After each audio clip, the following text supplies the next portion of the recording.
Membrane में लिपटा हुआ होता है। और इसकी लोकेशन क्या है, प्रोकैरियोटिक सेल्स के अंदर न्यूक्लियस मौजूद होता है लेकिन उसके बाहर मेम्ब्रेन नहीं होती। और यूकैरियोटिक सेल्स है इसके अंदर डबल मेम्ब्रेन होती है। जैसे ये डायग्राम बनाई हुई है, इसमें डबल मेम्ब्रेन है न्यूक्लियस के बाहर। और यूकैरियोटिक सेल्स के अंदर पौधे भी आ जाते हैं और जानवर भी आ जाते हैं। जानवरों के अंदर जो न्यूक्लियस होता है वो दरमियान में मौजूद होता है। ये जानवर का न्यूक्लियस है और यहाँ पे सेल है, इसमें जो न्यूक्लियस है ये इनके सेंटर में है। अगर हम पौधे की बात करें तो पौधे के अंदर न्यूक्लियस एक साइड पर होता है, क्योंकि पौधे के अंदर जब एक पौधा बालिग हो जाता है, बड़ा हो जाता है, उसमें जो छोटे छोटे वैक्यूल्स वो एक बड़ा वैक्यूल्स बना देते हैं और ये वैक्यूल्स न्यूक्लियस को एक साइड पे पुश कर देते हैं। तो इसी वजह से पौधे के अंदर जो न्यूक्लियस इनके सेंटर में होता है और पौधे के सेल में ये साइड पे होता है और जानवर के सेल में न्यूक्लियस सेंटर में होता है। ये इसकी लोकेशन है। अब हमने देखना है कि न्यूक्लियस के अज्जा कौन कौन से हैं, कौन कौन सी चीजें इसके अंदर है। फर्स्ट है न्यूक्लियर इनवेलप। न्यूक्लियस एक डबल मेम्ब्रेन में लिपटा होता है, ठीक है। न्यूक्लियस जो है ये एक न्यूक्लियस है और ये डबल मेम्ब्रेन के अंदर लिपटा हुआ है, इसे हम न्यूक्लियस कहते हैं। न्यूक्लियर इनवेलप में ये न्यूक्लियर इनवेलप है, ठीक है। इसी डबल मेम्ब्रेन को हम न्यूक्लियर इनवेलप कहते हैं।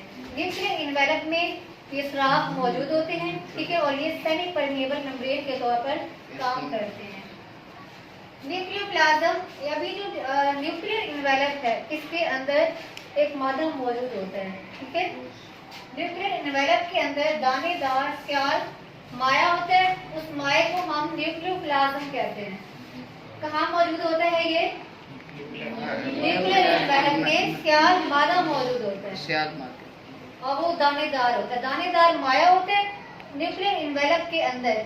ये जो है आपको नजर आ रहा है ये ग्रीन वाला, ये न्यूक्लियर इनवेलप के अंदर स्याल माया है दानेदार, इसे हम न्यूक्लियोप्लाज्म कहते हैं। न्यूक्लियोप्लाज्म में एक या दो न्यूक्लियाई और क्रोमोसोम्स पाए जाते हैं, ठीक है। न्यूक्लियोप्लाज्म के अंदर एक या दो न्यूक्लियाई और क्रोमोसोम्स भी इसके अंदर मौजूद होते हैं। नेक्स्ट है क्रोमैटिन। नहीं, क्रोमैटिन नहीं है, ये है न्यूक्लियस।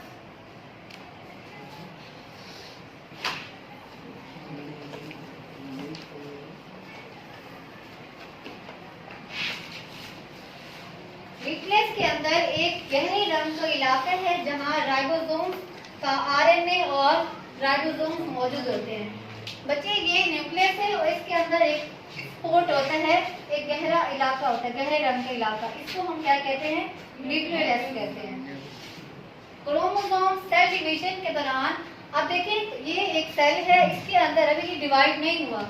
अब यहाँ पे ये जो क्रोमोसोम्स मौजूद होते हैं ये कंडेंस फॉर्म में मौजूद है, धागे की शक्ल में आपस में जुड़े हुए हैं। ये क्रोमोसोम्स ही हैं। जब सेल तकसीम नहीं हो रहा होगा तो क्रोमोसोम्स इस हालत में मौजूद होंगे कंडेंस फॉर्म में, जिसे हम क्या कहते हैं? क्रोमैटिन कहते हैं। अब जब सेल तकसीम हो रहा होता है तो फिर ये जो क्रोमैटिन है ये इस शक्ल में नजर आएगा, इन्हें हम क्या कहते हैं? क्रोमोसोम। सेल डिवीजन के दौरान नजर आते हैं, इंटरफेस में नजर नहीं आते। इंटरफेस कहते हैं एक ऐसा फेज है सेल डिवीजन का जिसमें सेल का एक फेज है जिसमें सेल तकसीम नहीं हो रहा होता। इंटरफेज में सेल तकसीम नहीं होता। हाँ जी, इसलिए हमने यहाँ पे कहा है कि सेल डिवीजन के दौरान क्रोमोसोम्स नजर आते हैं।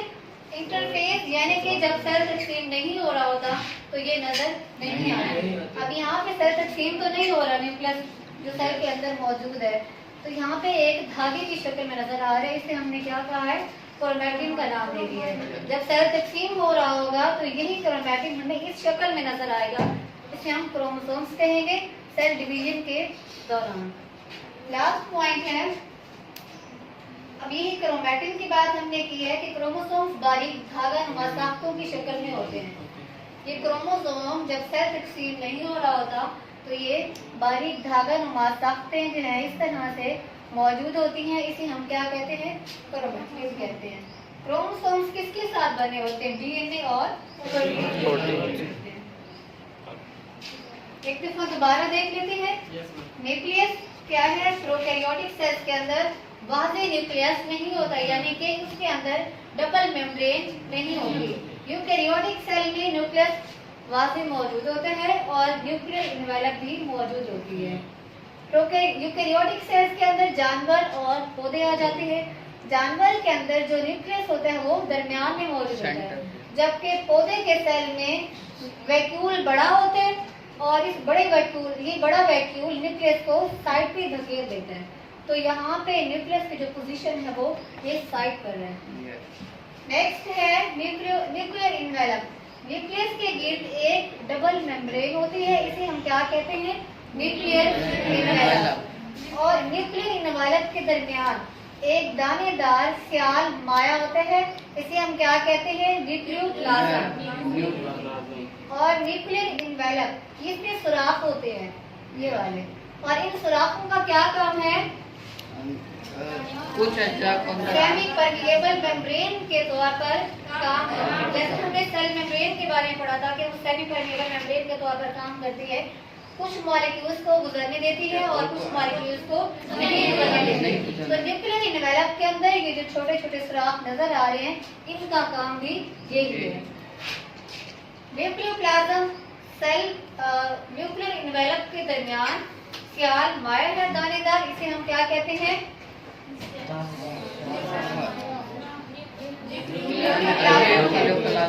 और ये न्यूक्लियस के अंदर एक गहरे रंग का इलाका जिसे स्पोर्ट मौजूद होता है, गहरे रंग का इलाका मौजूद होता है, इसे क्या कहते हैं? न्यूक्लियस। इसके अंदर एक राइबोसोम्स का आरएनए और राइबोसोम्स इसके अंदर मौजूद होते हैं।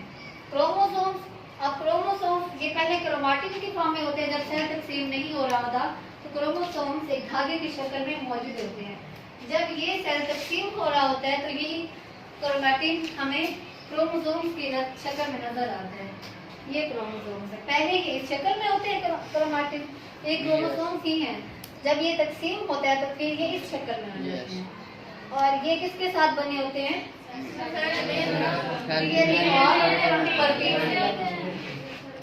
ठीक है बच्चों।